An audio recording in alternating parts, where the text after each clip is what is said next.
Crystal Palace.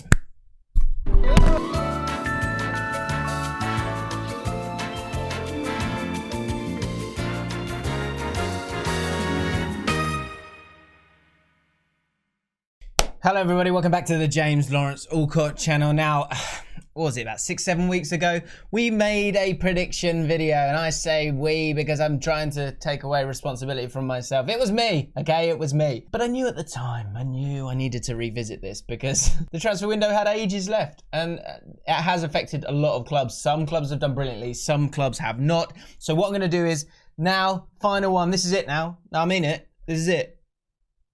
Final predictions for the Premier League. We've had 5 games.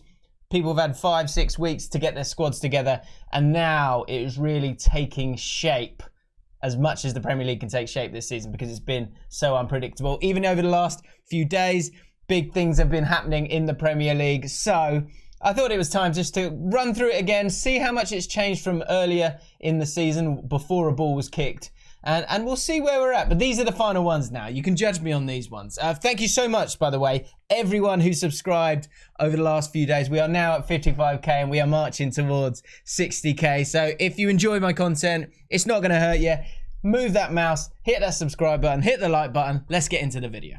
So last time when we started at 10th position, it was Sheffield United. This time, it's going to be Leeds United. Leeds United have been bumped up. Leeds fan, you'll be buzzing with that. No, it's not going to be 11th for you this year. It's going to be 10th.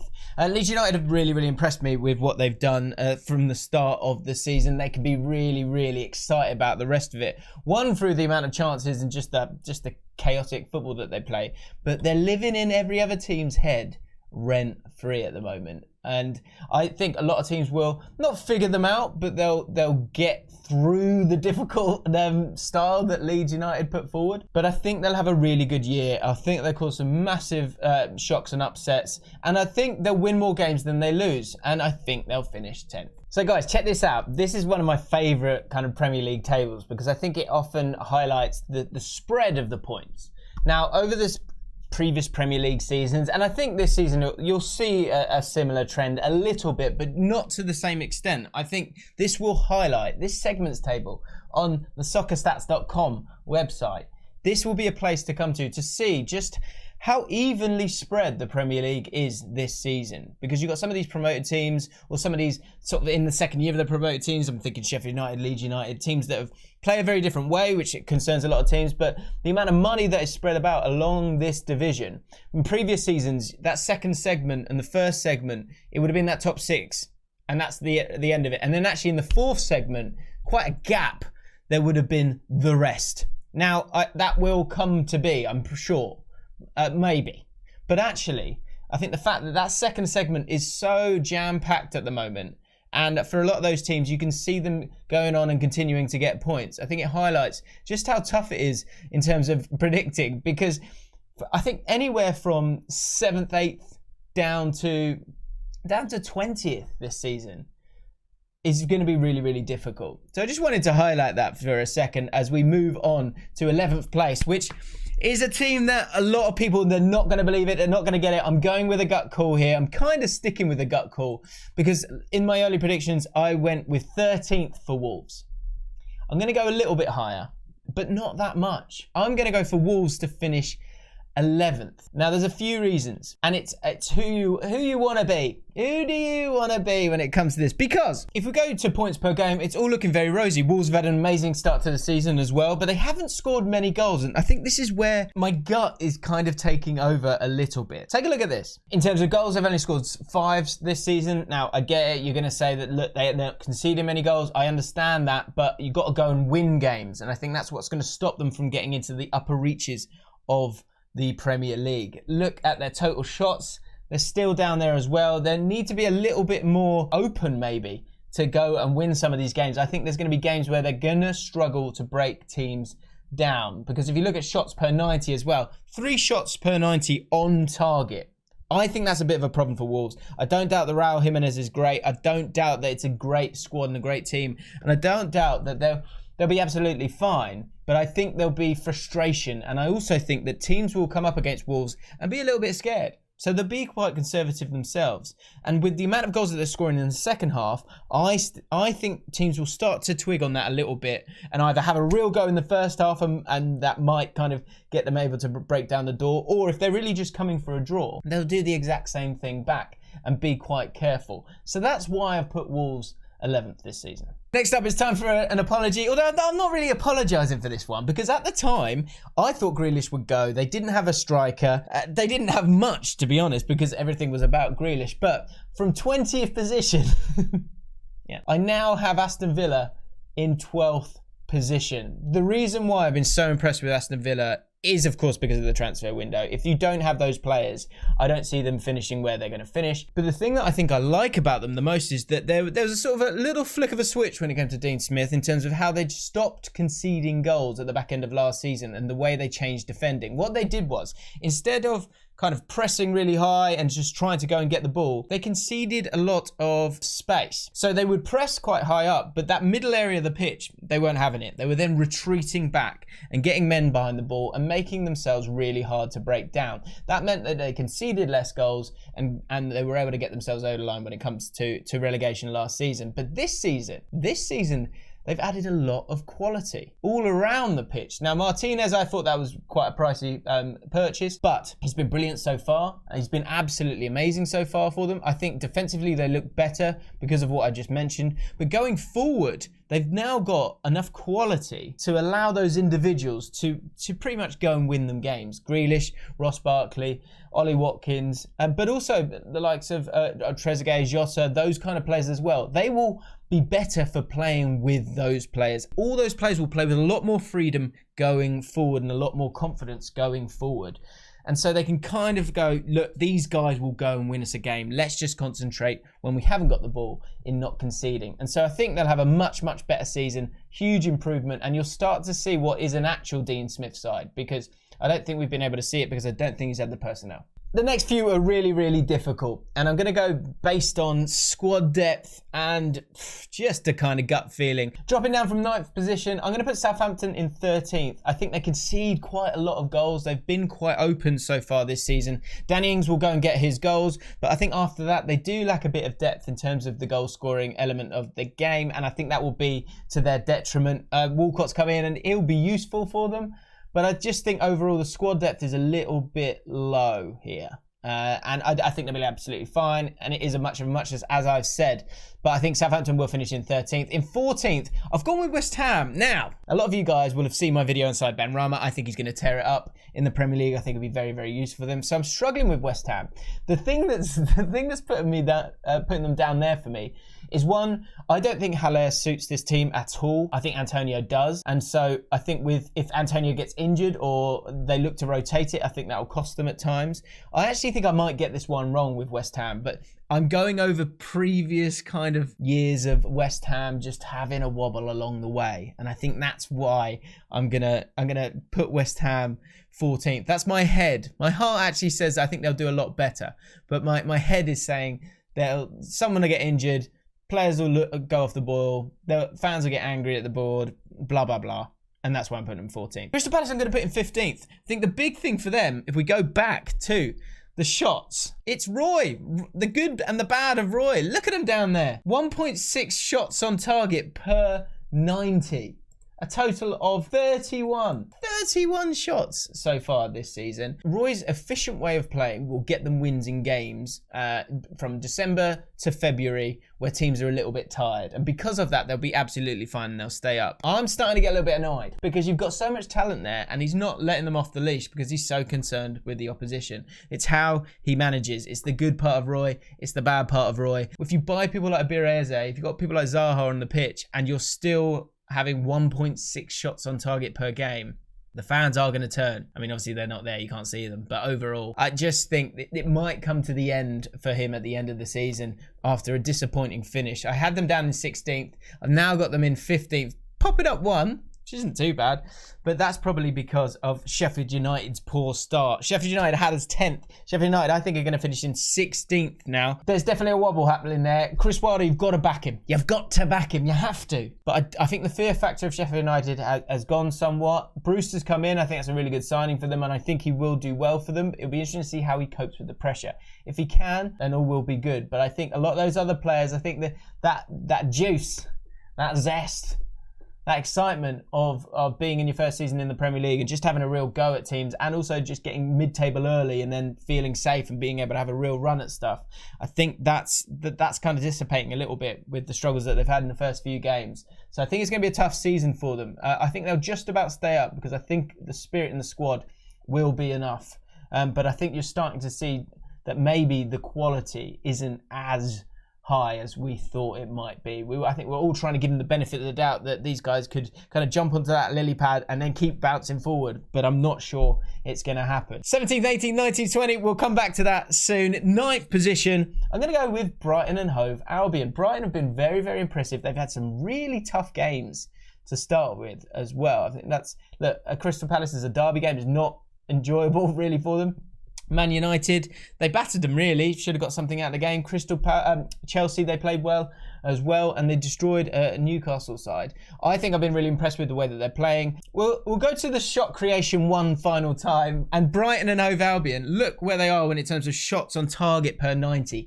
3.4. Not great. Not of a team that's going to finish in 9th. But total shots, 4th in the league. Shots on target right down there. That's a problem that they've got. That could stop them actually, because I think the possession football that they're playing is brilliant. And I don't see that changing because they're very well coached. And actually I haven't got any big names really there, to be honest. The problem is turning that into goals and turning that into victories and dealing with that kind of expectation rise that is happening when it comes to them. I mean, already I had them down as 12th. I've got them up to 9th in this season. I think if Maupay can start to score some more goals, if they can attack with a bit more cutting edge and just be certain and go and get themselves the goals, that's a tough little tweak to make, but I think they'll dominate most of the games that they play actually. And I think they'll do really well. I think it'll be an amazing season for them. Unfortunately, I think a lot of those players get picked off at the end of it, but I think it'll be a great season for Brighton. I think they'll finish 9th. Next up, I'm going with Leicester City in 8th. I had them in 7th. I've dropped them back 1. They're not creating a hell of a lot. I think they've got 5 penalties so far, so that is a problem for them. I think, look, with the small database to deal with and generally the understanding that anything can happen in football, I've got to lean on how good I believe this squad to be. I think Brendan Rodgers is a good manager as well.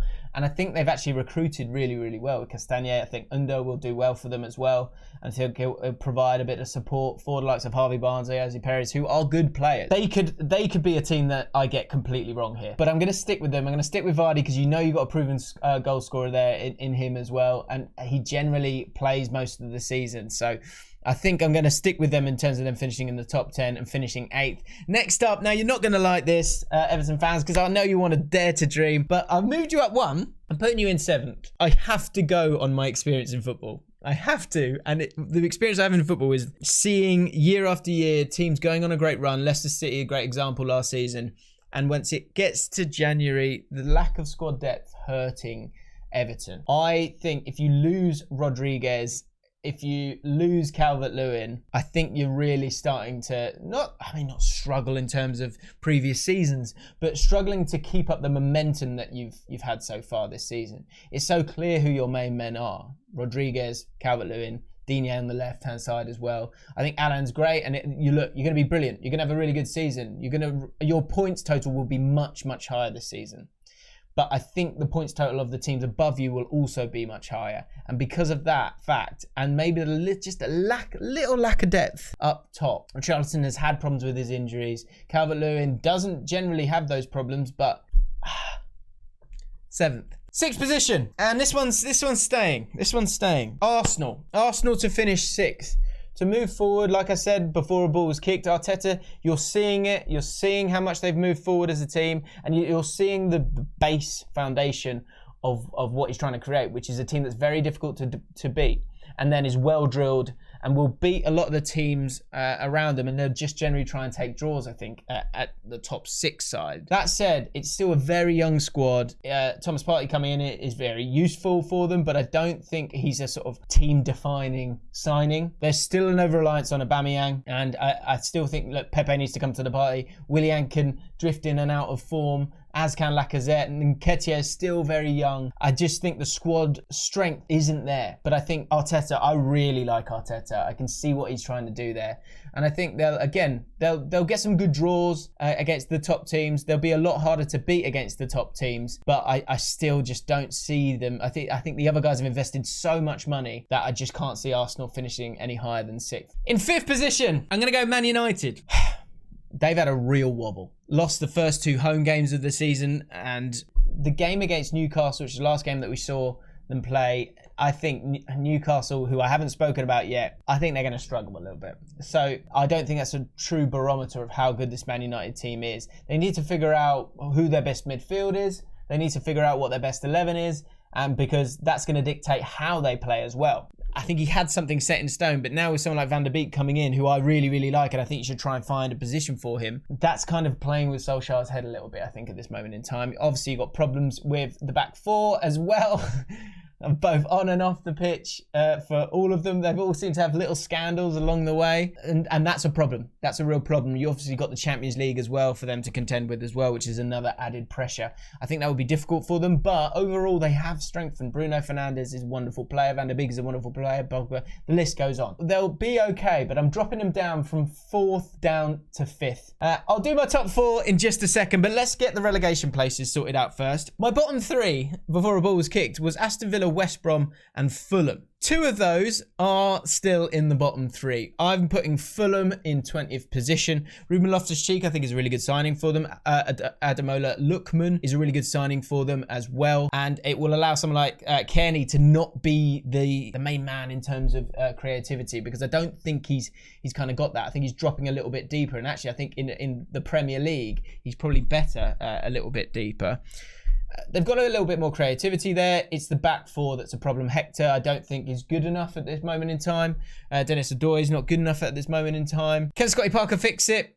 I just think it's such a difficult league this year that I think they're going to struggle. And I think they'll go down, and I think they'll finish bottom, I'm afraid. Next to them, I'm putting West Brom. When it comes to the XG of West Brom and their points per game, they're right down there, I'm afraid.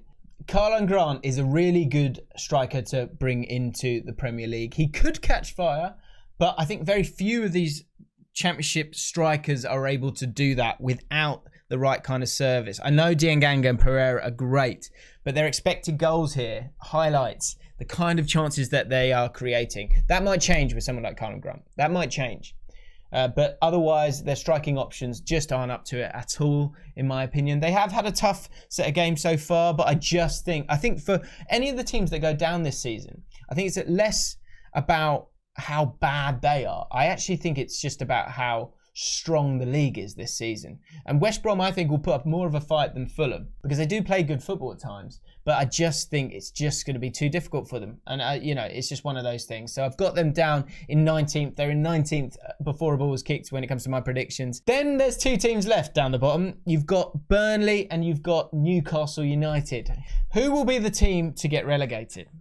I'm going to base this around stability. And I just think Sean Dyche is such a great manager. He knows that squad knows him. And despite how thin it is, they have a very clear way of playing, which is win high percentage balls. It is about physicality, but they, again, I think as the season progresses and teams start to get a little bit tired, they will go and get wins, and it will be enough. But I think it will be a disappointing season for Burnley. There's not the same excitement and motivation there at the moment. It feels like a slog for them at the moment. So many injuries as well to players, which is going to be a problem until they get them back. But Newcastle United, I just think there's an over-reliance on St. Maximin. I've tried to give Steve Bruce kind of what's the word? I want to say cut of the jib. That is not the phrase.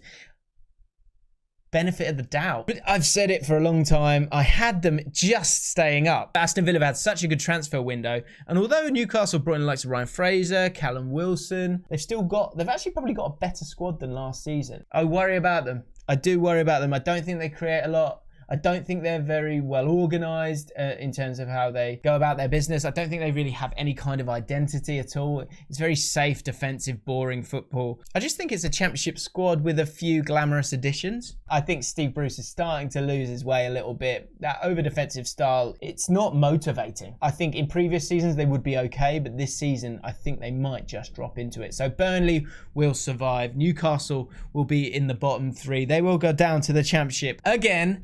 Now at the top, in fourth position, and I think the top four will be cut adrift a little bit, I'm going to put Tottenham Hotspur.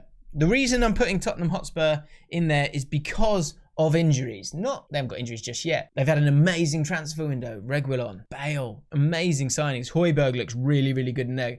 And Ndombele looks like a new player as well. The problem I have with the Spurs side in terms of seeing them finish third, second, even first in the league that is so open is injuries. Kane, Bale, Son, are they not going to get injured? I really hope they don't. And if they don't, I think they could be really, really devastating. I also worry about the centre-back positions for them. Alderweireld's getting older and older. I mean, we all are. You're starting to see him sort of diminish a little bit. Davinson Sanchez, I'm not sure about. Eric Dyer, I'm not sure about at centre-back. And that's a bit of a problem for Jose. But overall, I think they'll have a really good season. But I think they'll finish fourth. Third position, Chelsea. I think you've started to see what's happening with Chelsea in terms of the mad transfer window that they've had and the players that they've brought in. Havertz is starting to look really good. Werner starting to score a few goals. Again, I think we can say this about 80% of this league. I worry about the centre-backs. And Silva not had the best of starts, but will he settle in?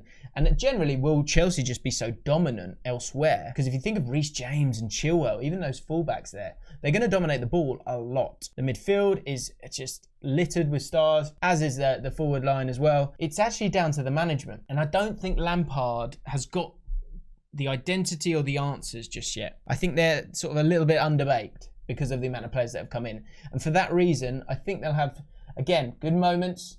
I think the quality of the squad and the depth of the squad will get them out of a lot of trouble. But I don't think they'll trouble the top two anymore. I had them in second place. And I think that was a little naive from me because I think it takes a second. But you've got people like Ziyech to come back into this team. And a lot of those players who I don't think have really hit the heights just yet. And I think that will come. But I think there are two managers better than Lampard quite easily. Well, there's more than two. That's another video. But I think the two teams that are finishing above them are for that exact reason. I think the manager is a bit too good for Frank. So the top two, Man City and Liverpool. The Van Dijk injury is huge. And that's why I'm pleased I didn't record this before the weekend's games. Because I think I put Liverpool top. I think it's guaranteed that they win the league again if Van Dijk is still playing week in, week out for Liverpool. But he's not. And that's going to really, really hurt them. And in a league that I think you're going to see so many even games, I think this could go to the last game of the season because I think people aren't scared of Man City like they used to be. But I also think Man City have had injuries that have hurt them in this first 5 games, and they've got players coming back. Liverpool have got players that are going to be out for a long time. And look, in particular, Van Dijk. Joe Gomez and Matip, you look at that team very differently. And it'll be interesting to see how Klopp changes the style of play. Because will they look to play exactly the same, or will they retreat a little bit more and not play in that sort of Bayern Munich style that he was looking to play this season? Their XG is absolutely through the roof. It's crazy, and I think that they're playing percentage football when it comes to that. If you look at their points per game, again, miles ahead of everyone, and so that will obviously take a hit. Because of Van Dijk, because of not just without the ball, in terms of him starting attacks with his passing. You know, he is such a great striker of the ball, he's got such incredible vision. And that's a massive, massive loss for them as well. That said, I think it's going to go right to the wire. My head says Man City will still win the league. And that's what I'm going to go with. I think Man City will win the league. And the reason I'm saying that is I think Ruben Dias has come in and I've been impressed so far. Laporte will come back in October. De Bruyne obviously will come back. The squad depth is there. Aguero and Jesus, that's quite a strange one for them both to be out. And they're still not cut adrift at this moment in time. And also I think control over games of football. I think they will control games so much that it will just about get them over the line, but it's going to be so close. Because it's going to be so close, but my head is saying Man City. My head is saying Man City to win the league. I'm trying to convince myself as I say it. I just think it's such a toss-up for those two because I think Liverpool are miles ahead for me, actually, because of the percentage football that they play. But without Van Dijk, I think it's huge. I think it's season-defining, and I think you saw it last season with Laporte not being in that Man City side. This season, it's the other way around. Liverpool give it a real good go, but I think the centre-back position is going to hurt them. So there you have it. Those are my thoughts. That's the prediction table from my point of view. But what do you think? Who will be your top 4? Who will be your bottom 3? Let me know in the comments below. If you enjoyed this video, then please do me a favour. Hit that subscribe button. We're trying to get ourselves to 60k now. We're trying to keep it moving on up. Who knows where we could get to by the end of 2020, which has been one of the weirdest years on record. The Premier League's looking like it's going to be a lot of fun this season. Make sure you stay tuned to this channel. Hit the notification bell so you don't miss videos. I'm reacting to videos. We're talking about FPL. We're talking about all sorts. We're having fun with the Japan podcast as well. So yeah, get involved. Let me know what you think, and I'll see you next time.